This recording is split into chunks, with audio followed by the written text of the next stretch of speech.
Obviously, with this situation, I could talk about. Obviously, with this situation, you could talk about all 4 regions of Greater Kurdistan. But for the purposes of this talk, I'm going to just focus on northern Syria, or what would be seen as Western Kurdistan, or Rojava, as it's commonly referred to. I think the story of the occupation of Afrin actually begins in 2014, and it occurs when the Turkish government and the Erdogan regime realized, I believe, that they could utilize ISIS, or Daesh, but I'll refer to them as ISIS in this talk, as a proxy force, primarily against the Kurdish forces in Rojava. This was something that I witnessed personally with my own eyes. In September and October of 2014, I was on the border of Turkey and outside of Kobani, and I watched for 8 straight days as wave after wave of ISIS forces were attacking Kobani. During this time, there was roughly about 50 Turkish tanks aligned along the border, just staring at the ISIS fighters, doing nothing, not shooting at them. And in fact, what we observed at this time was the Turkish government assisting ISIS fighters. Every night we would watch the wounded ISIS fighters be driven across in ambulances.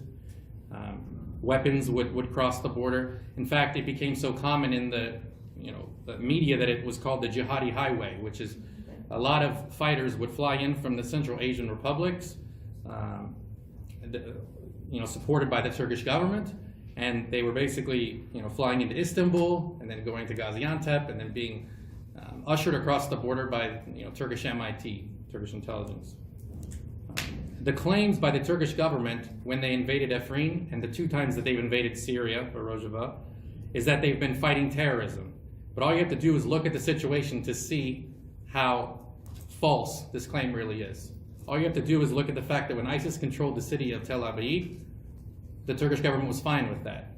Right now, Hayat Tahrir al-Sham, or HTS, controls large portions of Idlib. The Turkish government is fine with that. In fact, the U.S. envoy Brett McGurk recently, who recently left his position, even commented about how all of the border crossings in Idlib with Turkey are controlled by essentially Al-Qaeda. And I think that's because the Turkish government has realized that they can utilize al-Nusra, Al-Qaeda, Daesh or ISIS, the Sultan Murad Brigade, and a range of Turkmen jihadi groups that the Turkish government is continuing to utilize within Syria. Now, obviously, they're doing this under the auspice of battling the PYD, which they call a terrorist organization. The Turkish government's claim is that the YPG and the YPJ are terrorists, and thus they are justified in carrying out these invasions of Syria or Rojava.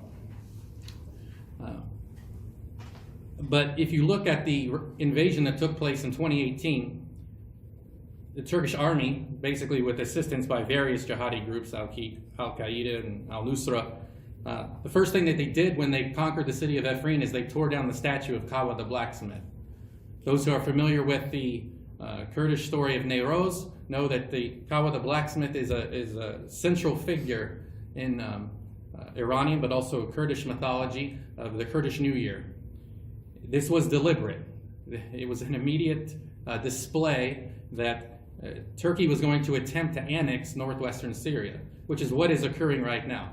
The Turkish government, all the way from Afrin, which they now occupy, all the way to Jarablus, are basically taking over this part of Syria. I believe it's also the Turkish government's intent to take over Idlib as well and annex this region in the same way that they did northern Cyprus. For anybody who thinks that the Turkish government is ever going to leave northern Syria, I would remind them to look at the island of Cyprus. It is my argument that the Erdogan regime intends never to leave northwestern Syria, that they're putting in place a permanent occupation. You can see this. They are renaming the street names in Afrin, giving them Turkish names. Children are being taught Turkish in schools. The Grey Wolf fascist organization from Turkey is being brought in, the paramilitary groups. They've uprooted thousands of olive trees, as he spoke about, and they've even brought these trees to Turkey. They're now selling this olive oil all throughout Europe. You see that this is a deliberate ethnic cleansing. All through Afrin now, you see the Turkish flag pretty much everywhere with the so-called FSA flag. But everyone knows that this is just a farce. It's basically the Turkish government which has annexed this area. As a global conflict analyst, to me, what's so disheartening is the fact that northern Syria has become a region for many of the world's powers, and the Syrians and the Kurds of Syria almost have nothing to do with the situation anymore. Especially in Afrin. Yeah, especially in Avrin, but even throughout the region. What you have is you have basically three blocks that have emerged. You have the Turkish regime in Turkey, but then they're also assisted by finances from Qatar, Central Asian Turkic states, Azerbaijan, these other groups who have sort of grouped up with a range of jihadi factions. Then you have the SDF or the PYD with the YPG and the YPJ, and then other states now have started to give them support, or at least voice support for them, like the UAE, Egypt, obviously the United States and NATO and the global coalition against ISIS. And then you have the Assad government and Iran, Russia, Hezbollah from Lebanon, and you have all of these parties who are part of this conflict. But when they had the meeting in Astana, it was just the Erdogan regime of Turkey, Iran, and Russia. The Assad regime wasn't present, and the PYD wasn't present, who controls northeastern Syria, and the Assad government was not invited either. So why aren't Syrians being invited to discuss the situation within Syria? It's become sort of this playground for various proxies, jihadist groups who have wreaked havoc on this region. And the ones who are suffering are the Syrian people and the Kurdish people who are being targeted by Erdogan's regime.